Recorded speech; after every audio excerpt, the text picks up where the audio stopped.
ओम नमः सिद्धेभ्यः। ओम नमः सिद्धेभ्यः। ओम नमः सिद्धेभ्यः।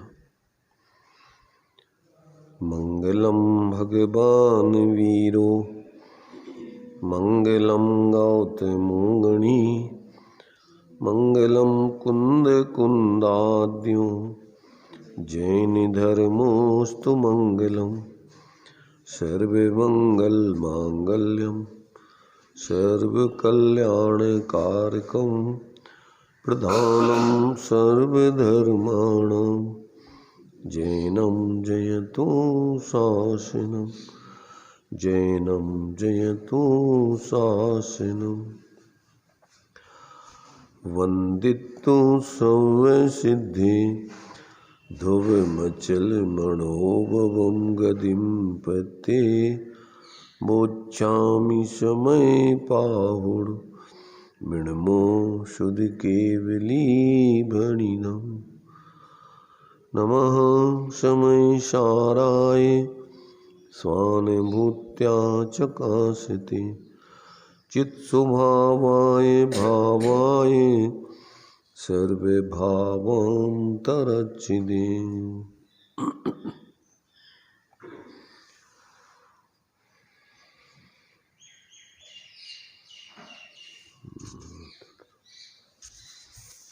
समय सार जी का सर्वसिद्ध ज्ञान अधिकार है।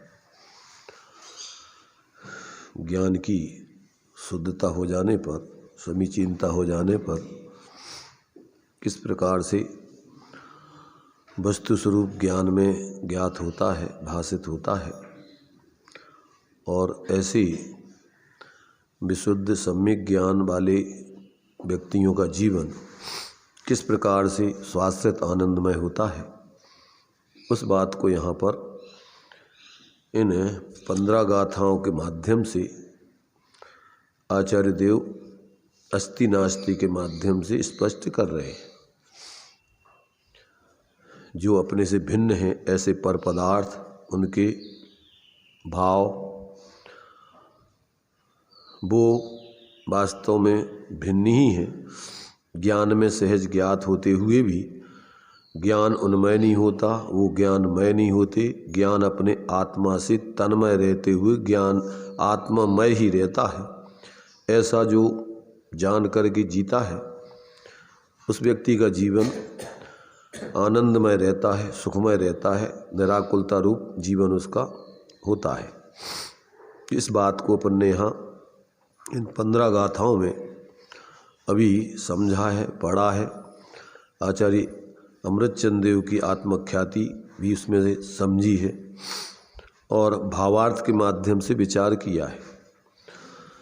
इसके ऊपर उपसंहार के रूप में आचार्य अमृतचंद देव कलश लिखते हैं।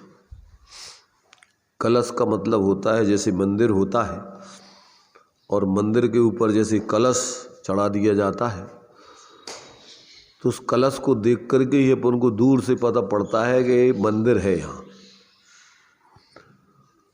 तो वो कलश आपको उस पूरे मंदिर का ज्ञान करा देता है। ऐसे ही आचार्यों की गाथाएं विस्तार इन कलशों के माध्यम से आप संक्षेप में उसके भाव को समझ सकते हो। इसलिए ज्ञानियों ने लिखा कि यदि अध्यात्म का मर्म समझना है तो आचार्य अमृतचंद देव की टीका और उनके कलशों का अध्ययन करो। तो यहाँ अपन को उन्हीं सब बातों को स्पष्ट करके अनादिकालीन अपनी भ्रांति का अभाव कराकर और यथार्थता का बोध कराकर जीवन में जो अपना वास्तविक स्वरूप है, शांतिमय, निराकुलतामय, उस स्वरूप की सिद्धि कराई जा रही है। ये बात अपन को यहाँ समझना है। अगर सुखी होना है तो, और वास्तव में होना है तो, वैसे तो सामान्य रूप से जे त्रिभुवन में जीवन सुख चाहे, पर झूठे झूठे कहने मात्र के लिए। अंदर से उनको अगर सुखी होना है और जो सुखी हुए हैं उस सुख की जो विधि है वो बताई जाए और उसको ना अपनाए, ऐसा असंभव है।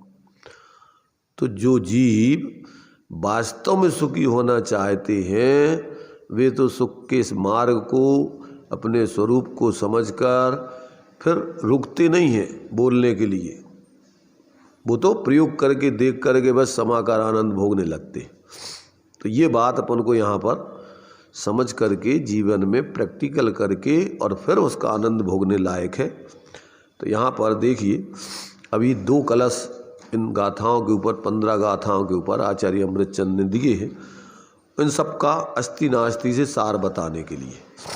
इन कलशों को पढ़ करके इसके माध्यम से अपन थोड़ा विचार करते हैं संक्षेप में। देखिए 702 पेज है हमारी पुस्तक में, और भी जिनके पास दूसरे ग्रंथ रखे हुए हैं उनमें भी ये गाथाएं हैं और ये कलश हैं, उनमें भी देख सकते हैं। ये गाथा अपन ने जो अभी तक पढ़ी है 390 से लेकर 404 गाथाओं के बाद ये 2 कलश दिए हुए हैं आचार्य अमृतचंद की, सभी समय सारों में है। हाँ 235 236 नंबर का एक कलश है, तो आप जिनके पास जो समय सार रखा हो उसमें से आप देख सकते हैं। तो देखिए इसको अपन पहले आचार्यों के माध्यम से ही अपन उनकी भाषा में पढ़ते हैं, फिर यहाँ पर अपन अपनी भाषा में अपने आधार से इसको समझने के लिए विचार करेंगे। देखिए पढ़ेंगे 235 नंबर का कलश हम बोलते हैं, आप लोग इसको दोहराएंगे, उसका हिंदी भी फिर इसमें से हम सब पढ़ेंगे, आप लोग सुनेंगे। अन्येभ्यो व्यतिरिक्तमात्मनियतम्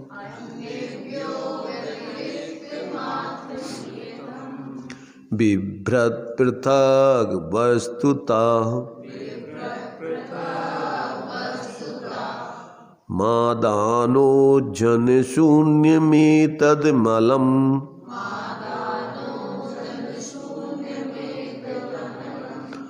ज्ञानं तथावस्थितम्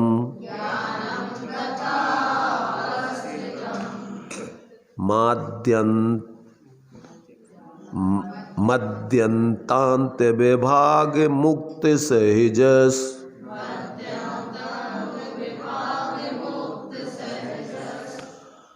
फारस प्रभाभासुरः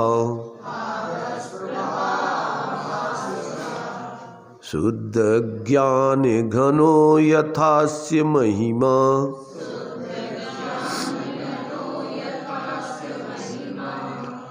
नित्योदितस्तिष्ठति। इसका देखिए हिंदी पढ़ते हैं, इसमें से आप लोगों के में हिंदी नहीं होगा, उसके अपन सुनेंगे तो भाव समझ में आएगा। है अन्य द्रव्यों से पृथक विरहित ग्रहण और त्याग से यह ज्ञान निधि निज में नियत वस्तुत्व को धारण किए है आदि अंत विभाग विरहित स्फुरित आनंद घन हो सहज महिमा प्रभाभास्वर शुद्ध अनुपम ज्ञान घन। क्या अर्थ हुआ? देखो इसमें से अपन हिंदी जो अपना श्लोक है उसी का श्लोकार्थ हिंदी में पढ़ते हैं। अन्येभ्यो व्यतिरिक्तम, अन्य द्रव्यों से भिन्न, आत्मनियतम, अपने में ही नियत, पृथग वस्तुताम बिभ्रत, पृथग वस्तुत्व को धारण करता हुआ, अपने स्वरूप को धारण करता हुआ। वस्तु का स्वरूप सामान्य विशेषात्मक होने से स्वयं भी सामान्य विशेषात्मकता को धारण करता हुआ। सामान्य विशेषात्मकता जानते अपन? सामान्य विशेषात्मकता उसको कहते हैं कि अभेद और भेद। जैसे कल हमने दृष्टांत दिया था आप लोगों को अमृत धारा का, तो अमृत धारा अभेद अभेद रूप से तीनों का अभेद अमृत धारा और भेद, तीन चीज़ें उसमें लिए हुए। तो ये दोनों चीज़ें एक साथ उस वस्तु में विद्यमान है। सामान्य और विशेष, अभेद और भेद, नित्य और अनित्य, द्रव्य स्वभाव पर्याय स्वभाव, ये सब उसमें जो वस्तु में पूरी ये सब विद्यमान है। गुण पर्यायवत द्रव्यम, तो गुण पर्यायमय द्रव्य है, तो उसके अनंत गुण और एक एक गुण में होने वाली पर्याय और वो इनको अखंडता को लिए हुए वो पूरा द्रव्य। अपन ऐसा समझो कि भारत देश, सामान्य से अपन बोलते भारत, और विशेष से क्या क्या है भारत में, कितना क्षेत्रफल है, कितनी जनसंख्या है, कितनी प्रॉपर्टी है, क्या उसके नियम हैं, ये सब भारत कहने में सामान्य में सब विशेष गर्भित हो जाते। सामान्य में क्या हो जाते, ये विशेष गर्भित सभी विशेषा।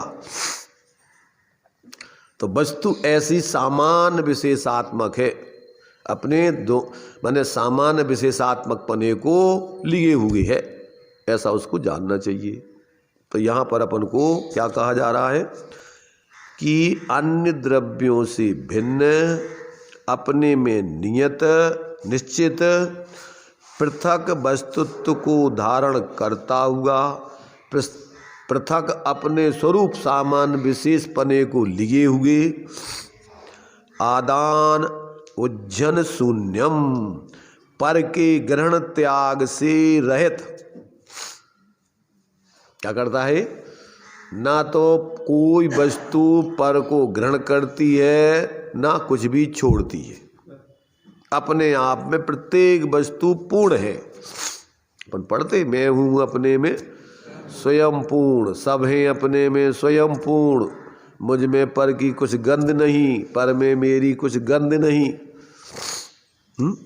मैं अरस अरूपी अस्पर्शी, तो पुद्गलों से भिन्न बताया, और सब अजीवों से भी भिन्न, यानी सबसे भिन्न। ऐसा प्रत्येक पदार्थ अपने स्वरूप को लिए हुए सदा काल रहता है, रह रहा है, रहता रहेगा। इसके अलावा उसको बाहर से कुछ भी मिलना जुलना नहीं है, मिला जुला नहीं है। सिर्फ मिथ्यात्व दशा में ऐसे वस्तु स्वरूप को न जानकर भ्रम से अपन, जो कि संयोग आदि अनादि काल से अपन को शरीर आदि के रूप में, कर्म आदि के रूप में मिले हुए हैं, बाहर के संयोग आदि के रूप में मिलते आए हैं, उनमें ही मूर्छित होकर अपने ऐसे वस्तुत्व को भूल करके ये जीव परेशान है, हैरान है। क्या कर रहा है, कैसे परेशान है? देखो, आज रात्रि का हम अपना यथार्थ स्वप्न सुनाते।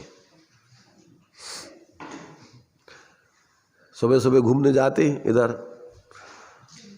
तो उधर जो है वो कंडे मंडे थपे रहते हैं, वो सब गाय भैंस संबंधी वो सब विचार चलते रहते हैं, देखते रहते हैं। वो पंडित जी के वो फ्लैक्स वगैरह उस पर, उस गोबर पर डले हुए थे वो, तो ये राहुल भाई वहाँ से लाए थे, सब गोबर कंडे थप रहे थे उस पर।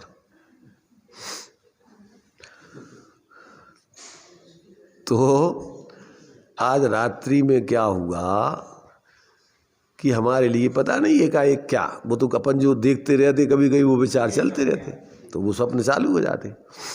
अब रात्रि में हम जहाँ रुके हुए थे वहाँ एक कोई पुराना हमारा परिचित व्यक्ति आया, और उसने जो है एक नई गाय, बच्चा तत्काल पैदा हुआ, और वहाँ ला करके बांध दी उसने, और जो है वो जो कंडे उस गाय वगैरह जो गोबर वगैरह देती, और वो कंडे वगैरह वहाँ पर थाप करके वहीं थापने लगा, और बेचने के लिए जो है वो कंडे उसके अच्छे महंगे बिकने लग गए, दूध भी खूब महंगा बिकने लग गया। और हमने कहा ये इधर जो है, इधर हमारे यहाँ जो है इसने ये खड़ी कर ली, ना अपनी जान ना पहचान, और उससे कहा भैया कि तुम क्या कर रहे हैं? कहले क्या कर रहे थे, जगह है पर इसलिए हमने बांध ली यहाँ पर, उसमें क्या है? उन्होंने कहा भैया हम यहाँ पढ़ते हैं, इधर बैठते हैं, यहाँ से आप ले जाओ इसको। अरे ऐसे क्या हंसन लगो वो। अब हम चिंता में यार इसको कैसे भगाएं। अब वो स्वप्न हमारा पूरी रात भर, अब इसको कैसे भगाएं, वो चिंता ही में लगा, चलता चलता रहा कि अब इसको हटाएं कैसे यहाँ से। अब एक हमारी जो है 2:30 बजे एकदम नींद खुली, वो देखा कि ये सब चल रहा है स्वप्न में। हमने देखा ये क्या पागलपन, ये देखा तो हमने कि किधर गाय, किधर उधर दूध, किधर कंडे, कहाँ क्या, कहाँ गोबर, कुछ है ही नहीं। और अपन कितनी परेशानी में पड़े हुए हैं ये सब। मैंने पूरी रात समझ लो वो स्वप्न जो है वही घूम, अब वो भगा ही नहीं रहा और हम वही की चिंता में अब सोचते रहना है, परेशान है। अब देखो जैसे अपन को रात्रि में जो बिल्कुल काल्पनिक कुछ है नहीं ना, वहाँ पर ना गाय है, ना कोई बछड़े हैं, ना कोई गोबर थप रहा, ना कुछ हो रहा है, और अपन ने क्या है बस वो एक कल्पना चालू कर दी स्वप्न में। और वो झूठी नहीं है, उधर देखना स्वप्न में वो झूठ नहीं है, ध्यान रखना, परेशानी पूरी है वो। अब वो ऐसे ही होता है, एक किसी इस प्रकार की कल्पना में फंस जाओ, पूरी रात भर परेशान रहता है वो व्यक्ति। और सुबह उठ करके अगर स्वप्न किसी को तो याद रहती, किसी को नहीं रहती, पर बिना उसके कोई ना कोई चिंतना तो चलती रहती इसकी। अब उठ करके देखा यार क्या हम पागलपन, बताओ ये कहाँ से कैसा स्वप्न आया, क्या हुआ ये। अब हम देखो जैसे वो रात्रि में झूठा, जिससे कोई अपना कोई संबंध ही नहीं, और अपन इतने परेशान उसके कारण से रहे, वो बिल्कुल ऐसा लग रहा है जैसे ये घटना सही घट रही। दिन में भी अपन देखते यहाँ एक परमाणु मात्र अपना नहीं है, वो तो रात्रि का स्वप्न था। नहीं उधर कुछ नहीं करती उस समय।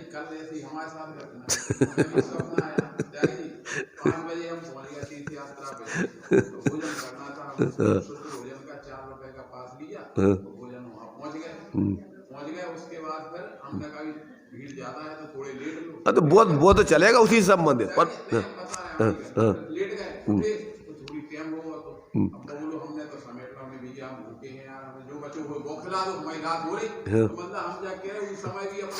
नहीं तो सुनो वो घटना तो उसी से संबंधित है ना, उससे रहत के हम ना तो भोजन कर रहे हैं, ना हमारा ने खाने हैं, ना कछु है, जो तो पागलपन आए उसी से संबंधित तो चलेगी।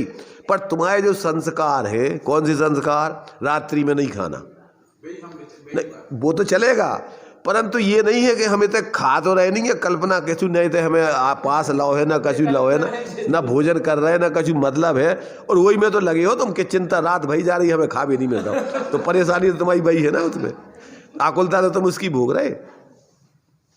समस्या तो वो है कि तुम्हें होता कछु है नहीं, और तुम परेशान हुए रात भर से कि पास लाए हैं और हमें टाइम पे भोजन नहीं मिल रहा, ये सब खा के और रात हो गई उन्हें बंद कर दो कि भैया हमें तो भूखे हैं, हमें दे दो रात में, मैंने दिन पे दिन से रात में हम खाते नहीं है। तो समस्या तो पूरी चल रही, रात में कि नहीं चल रही। स्वप्न की अयथार्थता भाषित नहीं हो पाती। हाँ उसमें क्या अपन जो है नहीं है ना कछु, अपन क्या कर रहे हैं जो, ऐसे ही अपन यहाँ आए, सुनो ध्यान से, यथार्थता पे अपन समझे जो चर्चा अपन कर रहे।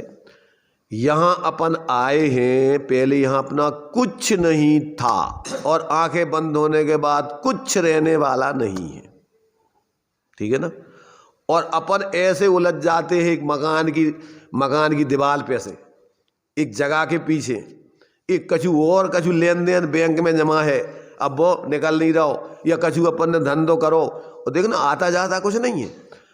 उतई अपन को देखा अपन ने के रेट घट गए। एक व्यक्ति ने जैसे मान लीजिए हजारों लाखों बोरा रख लाए थे चना की, और एक जो है अब भी जो है चना के भाव उतर गए, उनको चेहरा उतर गो।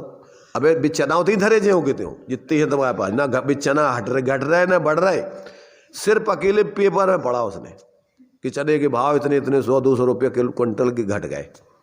अब उसके दिमाग में सब घट गओ कि हम तो इतना घाटा होगा हमें, समझ गए। अब वो परेशान है, चिंतित है, और 15 दिन 20 दिन बाद उन चनों के भाव 400 रुपये क्विंटल बढ़ गए। अब अरे एक व्यक्ति तो माहेश्वरी था, हार्ट अटैक होके मर गया था। कैसे इतना बढ़ गया, 1.5 गुने रेट बढ़ गए थे चने के उस समय। तो जो उसे लाखों बोरे रखे थे, बड़े बड़े व्यापारी थे, इतनी खुशी हुई कि वो समाई नहीं है उसकी। खुशी मिली इतनी कि अटैक, भाई सही बता रहे हैं, अटैक हो गया, मर गया वो। ये बात तो एक हद तक थोड़ा हमारे हिसाब से ऐसा है कि ठीक है, हमें चीनी बेचना है, उसमें नुकसान अरे हो रहा है, नहीं एक चीज वो नहीं मतलब, और जो चीज बेचना भी नहीं है कभी, उसमें हर्ष विषाद कहते वो क्या है, जैसे हमारे पास सोना रखा है, उसमें जने तो इसलिए हमें व्यापार के लिए चलो माल नुकसान हो रहा है, फायदा हो गई, लेकिन जो हमें बेचना भी नहीं है, देना भी नहीं, उसमें सोना पैसा जा हो गया, ऐसा हो गया, जब तुमको कभी बेचना भी नहीं है, तो उसका क्या है? उसका भी यही है तनक, और थोड़ा और उससे ज्यादा बढ़कर है वो। भाई ये है तो सब विपरीत मिथ्यात्व की भावना पूरे टोटल, कि जिसमें तुम्हारा यहाँ एक शरीर ही नहीं है, इतना ही मात पिता रज बीरज मिलकर बनी देह तेरी। जब इतना ही तेरे लिए ये मात पिता के रज बीर से शरीर की रचना हुई और पूर्वगत कर्म का उदय उसमें निमित्त है, तो तेरा उसमें है क्या ये तो बता। जहाँ यही तेरा नहीं है तो और बाकी के तेरे कहाँ से हो रहे हैं ये तो बताओ, विचार तो करो। भाई जैसे अपन दिन भर कितने कछू में और रात में नींद, जब नींद नहीं आती जैसे ज़्यादा चिंता में, तो नींद की गोली दे करके उसको, और स्वप्न में देखा गया वो करोड़पति बन गया, राजा बन गया, अब कितना आनंदित हो रहा वो, कब बन गया वो। अरे ये सब मिथ्या झूठी काल्पनिक व्यवस्थाएं तो हैं। अपन पढ़ रहे कि यहाँ एक परमाणु मात्र तुम त्याग उपादान शून्यत्वपना चल रहा हो, कि ना तो तुम एक परमाणु ग्रहण कर सकत, न छोड़ सकत। तुम्हारी वस्तु अपने आप में ऐसी पूर्ण है, अनादिकाल से अनंत काल तक प्रत्येक वस्तु कब से है, ये सब जितने द्रव्य हैं कब तक रहना है, उनमें कजू घटो बड़ो होने, कजू नहीं होने, तो अब क्या करने अपन हुए थे। इतना पागलपन जिनके पास जितनो है वही में पगले आते रहते हो। मिथ्या दशा में तो चाहे भिखारी है तो वो पगले आ रहा हो, और मान लीजिए सेठ है तो सेठ वो पगले आ रहा हो, और बड़ो से तो वो पगले आ रहा हो। सब है तो पागल ही पागल ना, कोई छोटा पागल कोई बड़ा पागल। लोग में अपन बोलते ना, कोई छोटा चोर कोई बड़ा चोर, कोई तन का कोई धन का कोई मन का, सब चोर। तो है तो पर में सब मूर्छित ही ना। थोड़ी भी देखो, जैसे स्वप्न का झूठपना नींद खुल जाने पर भाषित हो जाता है, अरे का पागलपन में लगे हम, ऐसे ही इस दिन की मिथ्या कल्पनाओं को थोड़ा तत्व विचार करो तो झूठ भाषित होने लगती है। इनको विचार करने पर, ये अपन को यथार्थता में विचार करो तो अरे वास्तव में अपन कर क्या रहे, 2 दिन 10 के मेहमान जगत अपन तो है क्या, और अपनों है क्या यहाँ, तो ये अपन को झूठ भाषित होने लगता है। तत्व के विचार, स्वरूप का विचार अपन को लगता है कि वास्तव में अपना स्वरूप शाश्वत है, ऐसा वो सही भाषित होने लगता है। और ये सत्य विचार भी जब स्वरूप का अनुभव होता है तो ये सत्य विचार भी, स्वरूप के विचार भी झूठ भाषित हो जाते हैं। गोष्ठी जो अपन को जब निज आत्म अनुभव आवे तब और कछु न सुहावे, और गोष्ठी कथा कौतूहल बिगटे पुद्गल प्रीत न सावे। माने ये अपन को ये भी देखो, चर्चा भी अपना स्वरूप नहीं है। देखो रोटी के बारे में, भोजन के बारे में विचार करना भोजन तो नहीं है। भोजन के बारे में विचार करना भोजन है क्या? ऐसे ही स्वरूप के बारे में विचार करने का क्या स्वरूप है वो? जब तक वो स्वरूप का अनुभव नहीं होता तो ये विचार भी तुम्हारे लिए, अब उसके विचार करते रहो। रोटी तो खाओ नहीं, वो रोटी के बारे में सोचते रहो कि रसगुल्ला हो ऐसा और ये चीज़ हो वो चीज़, तो उससे पेट तो नहीं भरेगा। तो शांति कैसे मिलेगी? शांति तो स्वरूप को यहाँ कह रहे, अभी आगे बता रही है कि स्वरूप ग्रहण कर लेने पर जो छोड़ने लायक था वो सब छूट जाता है, और जो ग्रहण करने लायक है वो सब ग्रहण हो जाता है। अलग से तुम्हें अब कुछ नहीं करना है। आगे का श्लोक है इसी का ही, ये सारांश रूप में विचार करें अपन थोड़ा कि अपन कितना पागलपन में अपना अपूर्व जीवन अनादिकाल से जीते रहे, और अब ये भी अपन को समझ में नहीं आ रहा। सुनने के बाद भी बल होती उतना अपन का, वो तो सब ठीक है, तुम्हारी ये बात है तो सब ठीक है, परंतु हमारी समस्या तो जा है ना। तुम्हारी समस्या काय की है भाई कि पंचों की बात है सिर माथे और पना लहमाओ, उतई से बहेगा, उके बारे में बात नहीं करना तुम। तो तुम्हारी मूर्ता के विचार छोड़ करके तुम और सहज जीवन जीने को तैयार ही नहीं हो। और परंतु हम तो हैं तो परिवार में। अरे मूड परिवार तेरा है कहाँ होते? तेरा ज्ञान जागृत हो जाएगा तो परिवार तो तेरे आगे पीछे घूमेगा। अगर तेरे भाव बदल जाए और आसक्ति छूट जाए तो परिवार की भी समस्या क्या है कि तू जबरदस्ती सब समेटना चाहता है। वे सोचते हैं कि नहीं नहीं हम लेंगे, और जब तू कहे हमें कुछ नहीं चाहिए, ये सब तुम जो कजू करने करो, तो वे कहे भैया हम क्या कर रही को, नहीं तुम रहो, तुम करो अपनो, भोगो बढ़िया आराम से। तो मतलब क्या है कि देखो है तो कुछ नहीं, अपन इतनी व्यवस्था है अपने पास या विश्व के पास, अगर उसको व्यवस्थित तरीके से सदुपयोग किया जाए तो किसी के पास कोई समस्या है नहीं। समस्या काय की है? समस्या तो जबरदस्ती चमीटवे की है और असंतुष्टि की है। चाहिए कितना, और मिलना तो तुम्हारे लिए उदय प्रमाण जितना है वो तो उदय प्रमाण मिलना ही है, उसको कोई दूर नहीं कर सकता है। और तुम कितना ही कल्पनाएं करत रहो, और पाप का उदय होगा तो उस दिन तुम्हें कुछ मिलना ही नहीं है। भूखा मरना है तो मन नहीं है, चाहे अरबपति हो चाहे खरबपति हो। देखो ये व्यवस्था जब तक नहीं आएगी, जब तक व्यक्ति के सिर पे से बोझा उतरता नहीं है, निर्भर होता नहीं है। ज्ञानी तो कहते हम तो हुए निर्भर, झोंक भाड़ को भाड़ में। कैसो भाड़ में? इतना कोई ऐसा भाड़ नहीं रखोगे मैं झोंकने अपन को। अपने दिमाग में जो पर का स्वामित्व, कर्तृत्व, भोक्तृत्व का जो अपने दिमाग में भूत सवार है, ऐसा अपने को अपने रूप समझ करके अनुभव करके सिर पे भार उतर गया। अब है का भार मार, ये तो झूठा था काल्पनिक भार। जैसे वो कौन धुनेगा कौन बुनेगा, वो आता ना दुनिया का, तो वो पागल हो गया। फिर वही भार उतार के जीवन जी सका, भार उतार के जीवन जी सका। मैंने ये ऐसी ही स्थिति भाई, देखो ऐसी स्थिति भाई कि वो जो है एक गांव का आदमी था, एक बुढ़ा आदमी, और वो अपनी पुटरिया लेकर के जा रहा था। तो रास्ते में एक गाड़ी बान गांव की तरफ उधर जा रहा था। उन्होंने कहा अरे दादाजी कहाँ गाँव चल रहे आओ, तो कह ले आ जाओ बैठ जाओ हमारी गाड़ी में। वो गाड़ी में बैठ गया। अब वो सिर पे वो अपनी पुटरिया सिराई पे रखें। अब उसे कही कि भैया तुम जब पुटरिया धर लो ना वही गाड़ी में, अब सिर पे काहे धरे? अरे कहने लगे आपने हमारे ऊपर तो अच्छा उपकार कर दो कि हमें बैठा लो, अब जो पुटरिया को भार और काहे गाड़ी पे धरे बेचारे बैलों पे। का कह रहा हूँ कि हमें बैठा लो वही बहुत है, अब जब पुटरिया तो कम से कम वही को भार तो हमारी ला रहे है जो और काहे ला दे तुम्हारी गाड़ी पे। तब तुम्हारा भार तो तुम अपने लाई हो ना सिर पे, तुम कचू सब सुन रहे सब कर रहे, पर अबे हो तो गृहस्थ ही ना, जो तो ला दी रहने तुम्हें अपना भार। देखो भाई वास्तव में ये जिनवाणी जो है अगर अपन ने सुन ली एक बार भी, तो फिर व्यक्ति का अगर सुनने के बाद में भी और उसके दिमाग में कजू सल रेब है तो समझ लेना कि अभी सुनी नहीं उसने। भार सिर का उतार। इसलिए भाई देखो ये आप होश पूर्वक इसको सुनो और सुन करके इसको प्रैक्टिकल जीवन में ला करके और आनंद भोगो। और ये फिर कछु है नहीं है यहाँ तुम्हारा, और जो कछु है वो सब तुम्हारे पास ही है। वो तो कहूँ तुम्हें छूटो नहीं है आज तक, वो देख नहीं रहे जो तुम्हारा है, जिसमें सब कुछ है और जिसमें तुम्हें बाहर से कुछ जरूरत ही नहीं पड़त। फिर एक बार उसको व्यक्ति ग्रहण कर लेवे तो फिर उसको विकल्प ही नहीं है कछु और दूसरी चीज लेवेगी। अब वो ग्रहण करता नहीं कि भैया जब बताओ कि मैं अगर हमें आदमी कहते कि मोक्ष में अगर आनंद नहीं आओ तो फिर उसे आवे की व्यवस्था है कि बात तो नहीं है व्यवस्था, तो भैया हमें ऐसा मोक्ष नहीं जाने।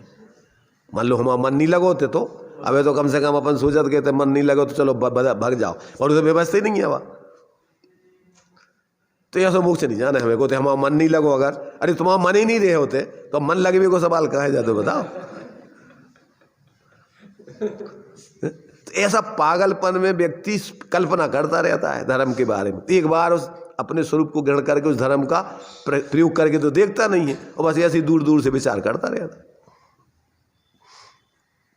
इसलिए यहाँ पर अपन को देखो आचार्य अपनी गाथाओं में, अपनी टीकाओं में, कलशों में, भावार्थ में और जीवन से, वो सब तुम्हें संदेश दे रहे हैं कि भैया एक बार तो तुम आ जाओ, एक बार तो देख लो। क्या? राग आग दहे सदा ताते समामृत से ये चिर भजे विषय कसाय, अब तो त्याग निज पद बेये, कहाँ रचो पर पद में न तेरो पद, यह क्यों दुख सहे, अब दौल हो सुखी स्वपद रच दाव मत। अरे ये अवसर चूकने लायक नहीं है। यहाँ पर एक कहावत है कि आषाढ़ का, अब तो वो आषाढ़ वसाढ़ की व्यवस्था है 12 महीने की हो गई, वैसे तो बोलते आषाढ़ का चूका किसान और डाल का चूका बंदर। जो डाल से चूनते समय चूक जाए तो वो अपनी जमात में नहीं रखते उस बंदर को, फिर तो बंदर उनकी व्यवस्था है ये। और एक बार अगर आषाढ़ में तुम बोने से चूक जाओ तो अब जिंदगी भर तुम व्यवस्था सेट नहीं कर पाओगे, क्योंकि आगे के लिए अब तुम उधार आगे की व्यवस्था बिगड़ती ही जाएगी तुम्हारी। ऐसे ही अपन को जो 84 कमरों वाला महल है उसमें से एक दरवाज़ा खुला है, और इस दरवाजे से अगर तुम चूक गए तो क्या होगा? अब घूमत रहो। अच्छा, अब अपन को समस्या क्या है कि अपन अंधे हैं और खाज हो गई अपने सिर में, और टटोल टटोल के वो दरवाजे में से अपन को आना है वहां पहले, और जिस समय वो दरवाजा आता है उसे ही खुजली चल जाती होती। ऐसे ही अपन को इधर मनुष्य पर्याय में 5 इंद्रियों के विषय भोगों की खुजली चल जाती है। दिया ही इसलिए खुजली, कहते तुम निकल नहीं पाओ दरवाजे में से। तो मतलब ऐसी समस्या है इस जीव की कि अब टोडामल जी ने तो लिखा है कि एक तरफ विषय भोग है और एक तरफ मृत्यु है। तो विषय भोग नहीं भोगने की तकलीफ और एक तरफ मरने की तकलीफ। क्या? तो क्या करता है ये कि विषयों की तकलीफ को सहन नहीं करता है, मरने को स्वीकार कर लेता है। मर जाएं उस भोगों में। और होते ही एक एक विषयों के, इंद्रियों के विषयों में बताई ही ना दृष्टांत कि एक एक इंद्रिय के विषय के उसमें कौन कौन मरते हैं। इस पर्सन इंद्रिय में है तुम्हारे हाथी, घ्राण इंद्रिय में वो तो चक्षु इंद्रिय का है भौरा, और तुम्हारे रसना इंद्रिय में मछली।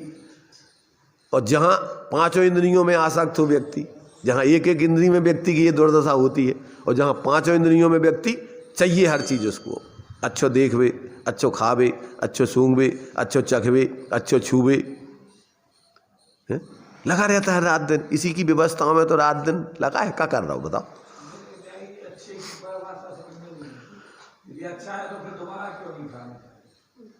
मिथ्यात कैसे कहते हैं? अच्छा होता तो फिर वो अच्छा ही होता ना, फिर अच्छा है काम, तुम्हें लगता है अच्छा, वहाँ अच्छा मच्छा तो कुछ है ही नहीं ना।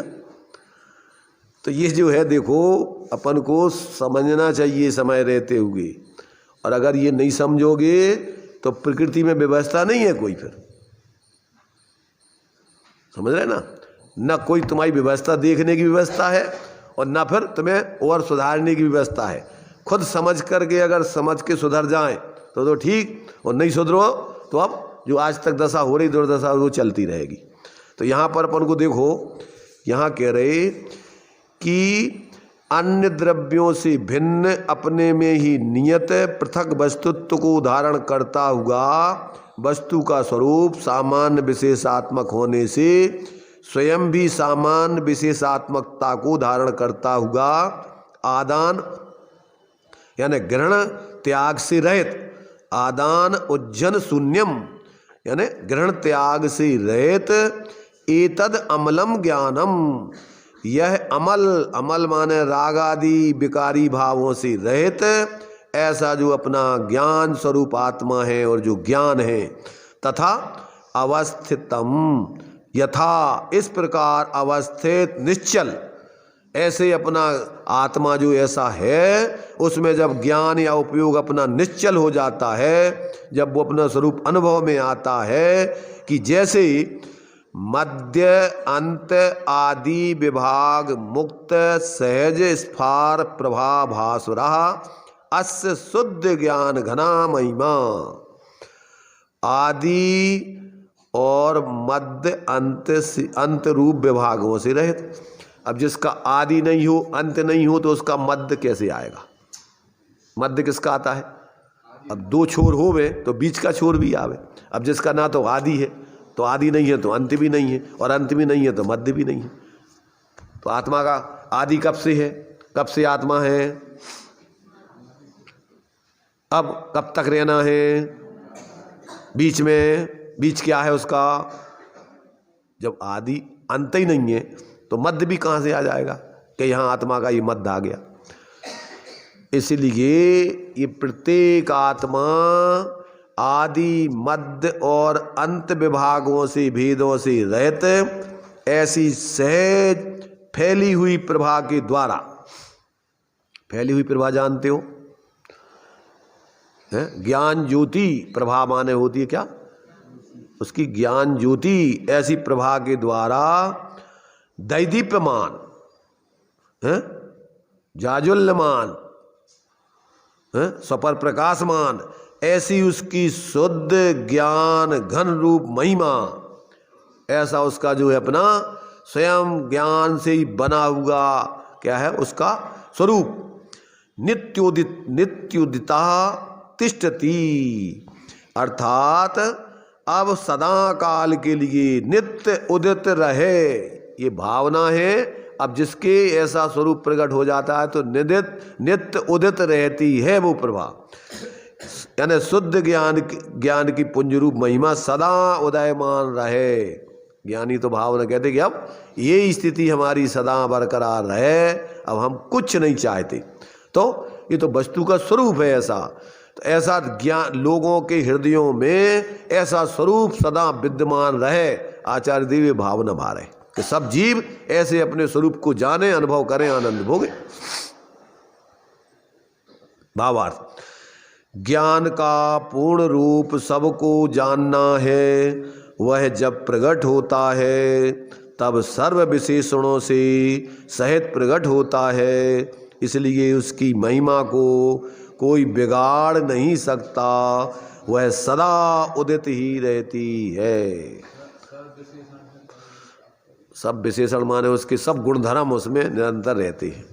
विशेषताएं उसकी जो है आत्मा में अनंत विशेषताएं हैं, तो वे सब अपनी सारी विशेषताओं को लिए हुए सदा काल उसके ज्ञान में प्रकट रहता है वो स्वरूप।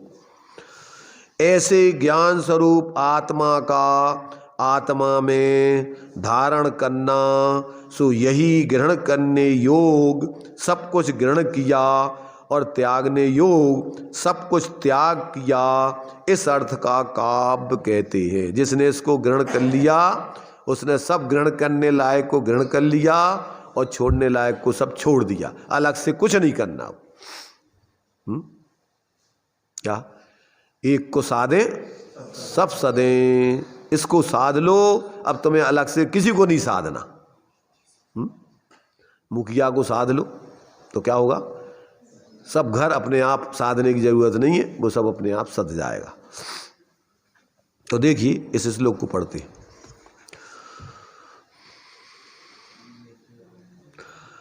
उन्मुक्त मुन्मोच मशेष तस्तत् का काय की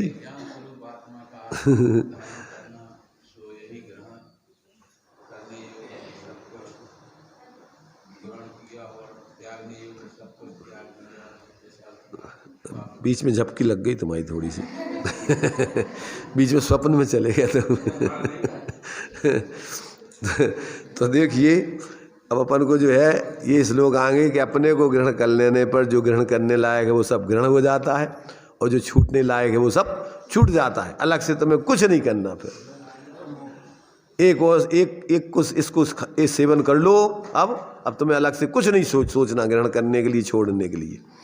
तो ये देखिए, उन्मुक्त मुन्मोच मशेष तस्तत्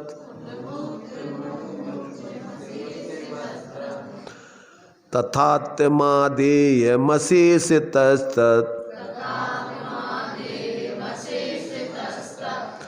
यदात्मना संहृत सर्वशक्ति पूर्णस्य संधारणमात्मनीः।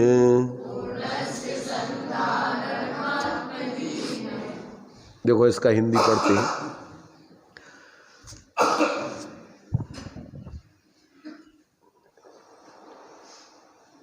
हो सहज महिमा प्रभाभास्वर शुद्ध अनुपम ज्ञान, नहीं ये तो आगे पढ़ लिया था। जिसने समेटा स्वयं ही सब शक्तियों का स्वयं में, सब ओर से धारण किया हो स्वयं को ही स्वयं में। मानो उन्हीं ने त्यागने के योग जो वह तज दिया, और जो ग्रहण के योग वह सब भी उन्हीं ने पा लिया। समझ में आ रहा? नहीं आ रहा समझ में? क्या कह रहे?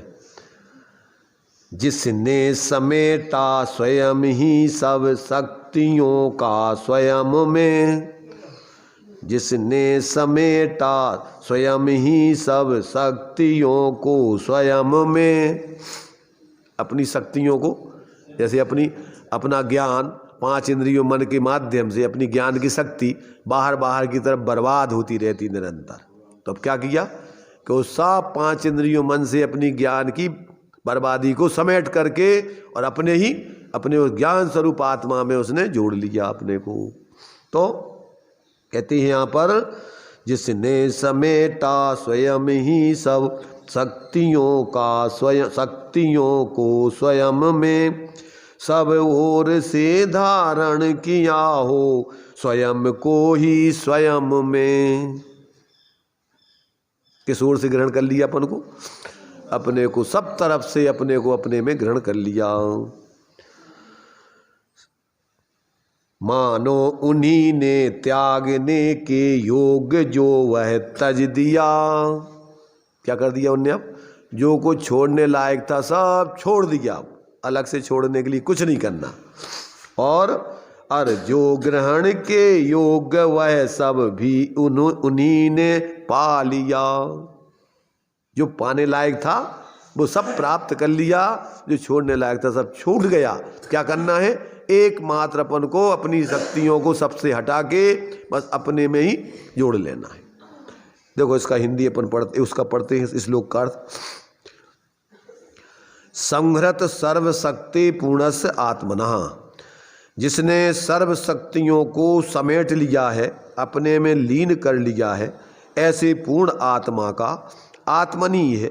आत्मा में यत संधारणम धारण करना, तत् उन्मोच्यम अशेषतः उन्मुक्तम, वही छोड़ने योग्य सब कुछ छोड़ा है। तथा और आदेयम तत् अशेषतः आत्म, ग्रहण करने योग सब कुछ उसने ग्रहण किया है, ऐसा जानना। तो पूर्ण ज्ञान स्वरूप सर्व शक्तियों का समूह रूप जो आत्मा है, उसे आत्मा में धारण कर रखना। सो यही जो कुछ त्यागने योग्य था उस सब को त्याग दिया, और ग्रहण करने योग्य जो कुछ था उसे ग्रहण किया। यही कृतकृत्यता है। कृतकृत्यपना जानना चाहिए। क्या अर्थ हुआ? कृतकृत्यता जानते ना?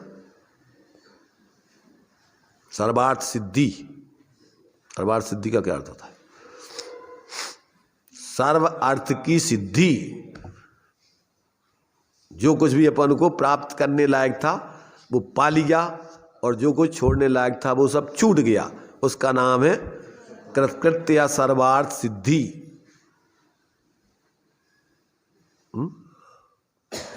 तो यहाँ पर कृत करने लायक को कर लिया। जो करने लायक था वो सब कर लिया हमने। अब भैया तुम तो कृतकृत्य हो गए। देखो इसका जो है, जो बनारसी दास जी ने इसका छंद लिखा है वो भी वास्तव में बहुत मार्मिक है। इसको भी अपन पढ़ते हैं पहले। देखिए दोनों छंदों का बनारसी दास जी का हिंदी रूपांतरण सवैया 31 में दिया है।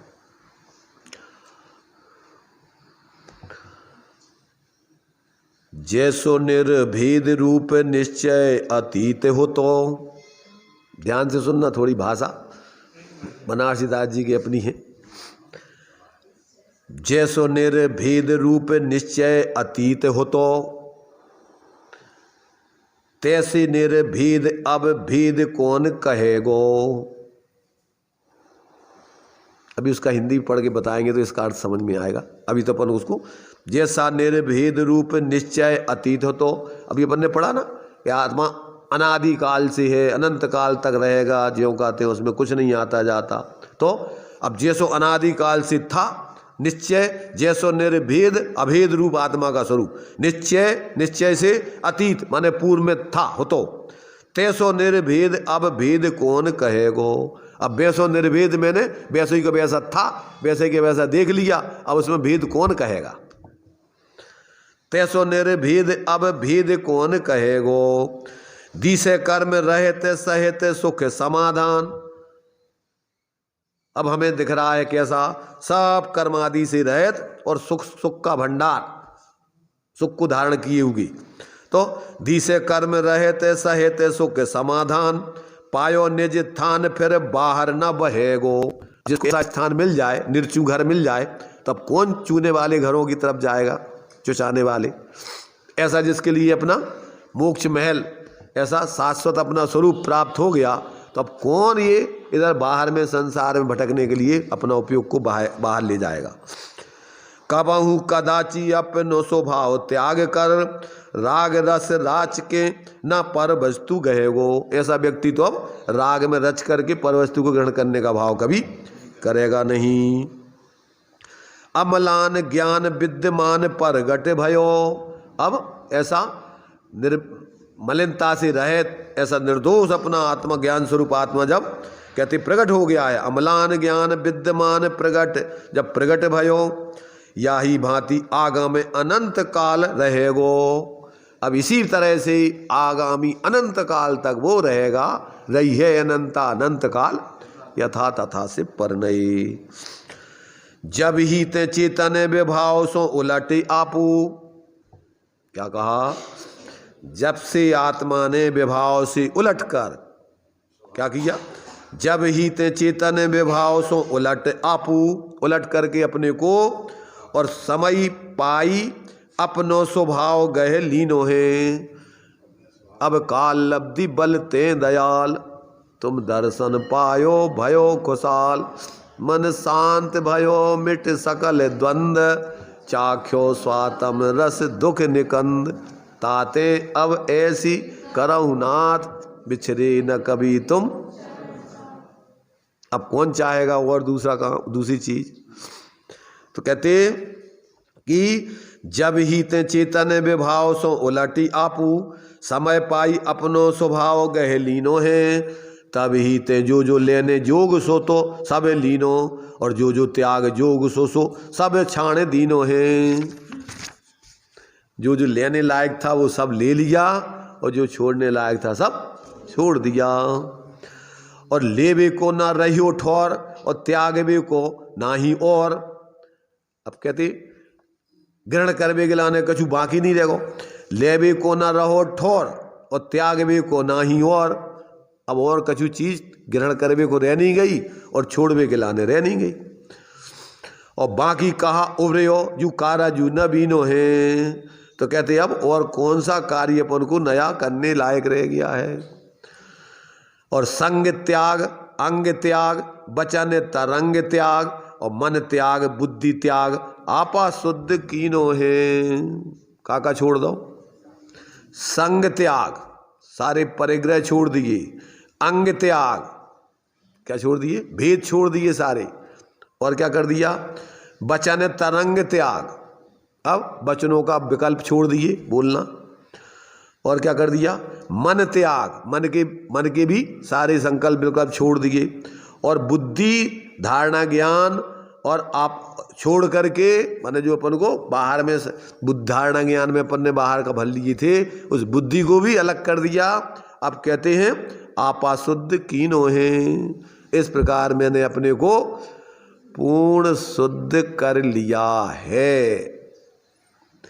तो देखो क्या कहते, निश्चय से द्रव्य स्वभाव में जिस प्रकार का अभेद अनादिकाल से है, उसी प्रकार का अभेद अब पर्याय में भी प्रकट हो गया है। अभी तक उसको अपन देख नहीं रहे थे, था तो स्वरूप ज्यों का त्यों। मिथ्यात कैसे कहते, जैसा है नहीं तुम्हारा स्वरूप वैसा अपने स्वरूप को मानना, और जैसा स्वरूप है वैसा नहीं मानना। तो अब सम्यक्त किसे कहते हैं कि अपना स्वरूप परद्रव्यों से भिन्न जैसा है वैसा अपन ने अनुभव कर लिया, मान लिया, तो उसका नाम सम्यक्त है। तो कहते हैं कि जिस प्रकार अभेद अनादिकाल से है, उसी प्रकार का अभेद अब मैंने पर्याय में भी प्रकट कर लिया है।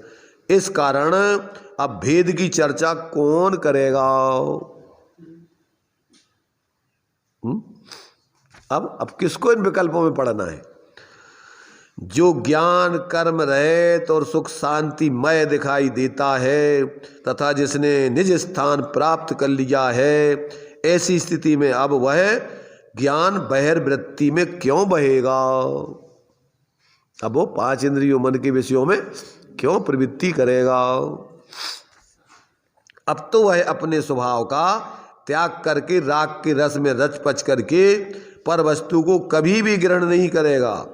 जो अमल ज्ञान अब वर्तमान में प्रकट हो गया है, वह अनंत काल तक इसी रूप में रहेगा। माने ज्ञान स्वरूप आत्मा जो अपने ज्ञान में प्रकट हो गया, तो अब वो ज्ञान अपना अनंत काल तक इसी रूप अपने स्वरूप को ग्रहण करके रहेगा। ज्ञान शरीरी त्रिविध कर्ममल वर्जित सिद्ध महंता, ते है निकल अमल परमात्म भोगे शर्म अनंता। सुनाई दे रही है किसी को कुछ?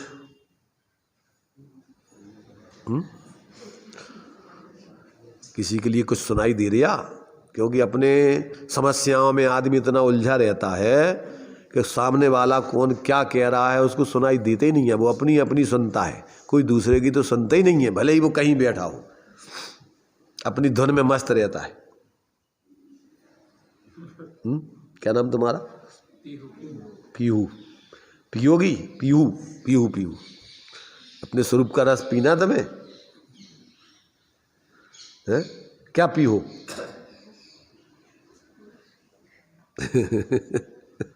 क्या पीती हो अभी तुम? पानी और दूध नहीं पीती? और रस कौन सा रस पीती हो? ये बाहर के फलों के रस तो बे तो जड़ रस है। ये रस अपना जो एक बार जो अपना स्वरूप का रस पी लेता है, फिर सारे बाहर के रस नीरस हो जावे तत्क्षण। एक बार इस रस को पी के देखो, 8 साल के बाद सभी जीव इसको पी सकते हैं मनुष्य पर्याय में। ठीक है, मम्मी पापा नहीं आती, कम से कम तुम ही सीख लो। मम्मी आती नहीं आती? दादी बैठती, दादी तुम्हारे प्रतिनिधित्व करती है। अरे भाई देखो, अभी तक अपन ने जो कुछ खाया पिया है उसको थोड़ा एक तरफ रख दो, और अभी जो आचार्य तुम्हें खिलाना पिलाना चाह रहे हैं, एक बार इसकी ललक भी तो पैदा हो जाए कि हम तो एक बार इसको पी के देखेंगे। अभी तक हमने जो कुछ पिया है उसमें हमें अभी वास्तव में कुछ मज़ा नहीं आया है, और एक बार इस रस को पी लोगे तो फिर समझ लेना कि इसके अलावा फिर तुम्हें कोई दूसरे रस भाषित ही नहीं होंगे। देखो भाई, सुनाई दे रहा हो तो अच्छी बात है, और नहीं सुनाई दे रहा हो तो अपन क्या कर सकते उसको? नहीं, और अच्छी तो नहीं कह सकते।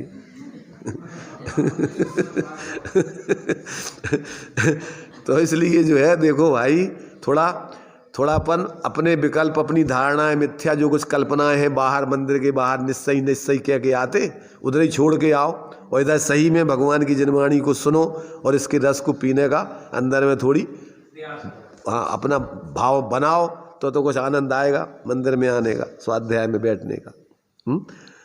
तो यहाँ पर कहते हैं कि जिसने ऐसा अपने रस को पी लिया है, अपने रस में रच पच के पर वस्तु को कभी भी ग्रहण नहीं करेगा, वो जो अमल ज्ञान अब वर्तमान में प्रकट हो गया है, वो अनंत काल तक इसी रूप में रहेगा। जब इस आत्मा ने विभाव भाव छोड़कर अपने स्वभाव को ग्रहण कर लिया, तभी उसने ग्रहण करने योग्य सब ग्रहण कर लिया और त्यागने योग्य सब त्याग दिया। इस प्रकार अब ना तो ग्रहण करने योग्य कुछ शेष रहा और न त्यागने योग्य कुछ बाकी बचा है, और तथा नया कुछ करने को भी नहीं रहा है, क्योंकि उसने तो परिग्रह, शरीर, वाणी की तरंग और मन और बुद्धि आदि सबके विकल्प छोड़ करके एक अपने शुद्ध आत्मा को ग्रहण करके अपनी परिणति को शुद्ध कर लिया है।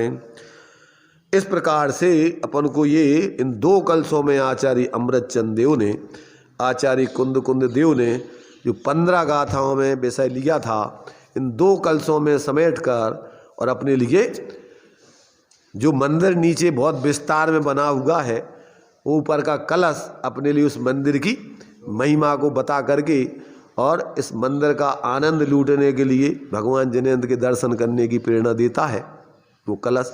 ऐसे ये कलश जिस आत्मा के स्वरूप को बताने के लिए आचार्य कुंद देव ने इन 15 गाथाओं को लिखा था, ऐसा इन कलशों से अपन को ऐसे उस स्वरूप को अनुभव करने की प्रेरणा, और जिसको वास्तव में वो स्वरूप एक बार अनुभव करने की प्रेरणा पूर्वक अनुभव हो जाए तो समझ लो कि वो निहाल हो गया, उसका जीवन सफल हो गया। अब वो संसार में ज़्यादा रह नहीं सकता है, वो नियम से मुक्ति का पात्र बनेगा।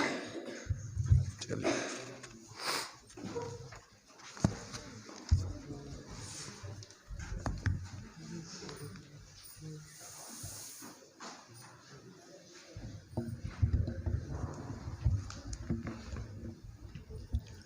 चलो चलें सखी अपने देश, बहुत रह लिया अब परदेश। भीड़ भाड़ यहाँ आठों याम, मचा हुआ है क्या कोहराम। दिखती नहीं शांति लवलेस, चलो चलें सखी अपने देश। कितना प्यारा अपना देश, जहाँ नहीं है दुख का लेस। अरे वहाँ तो सब अखिलेश, चलो चलें सखी अपने देश। चलो चलें सखी अपने देश। सखी की जगह सभी बोलो।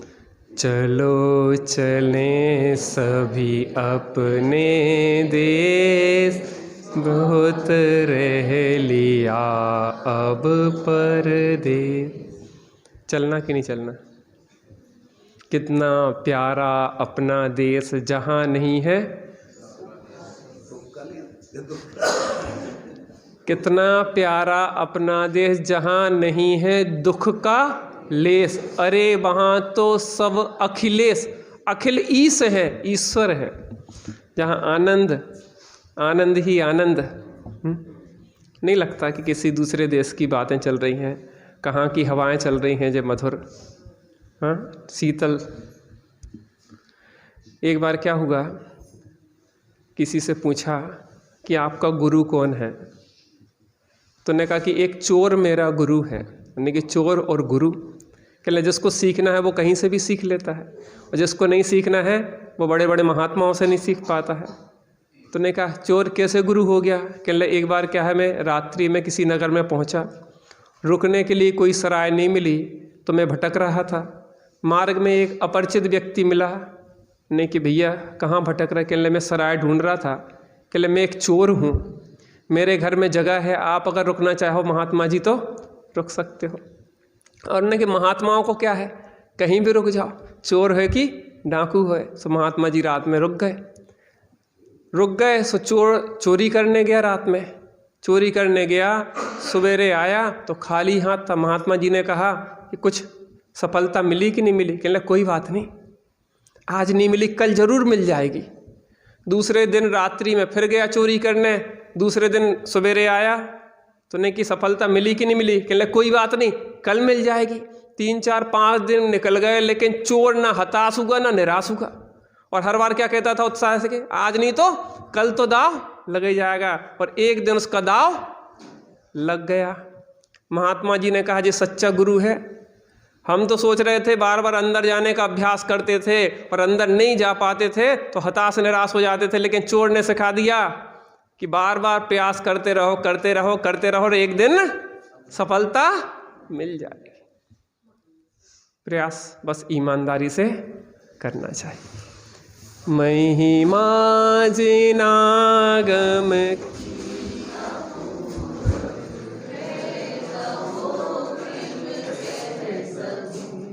देसना प्रभु प्रभु बस निजातम को,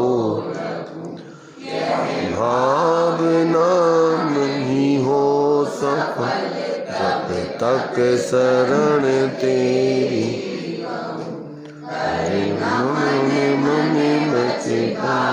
से समभाव धर सब दुख न सू।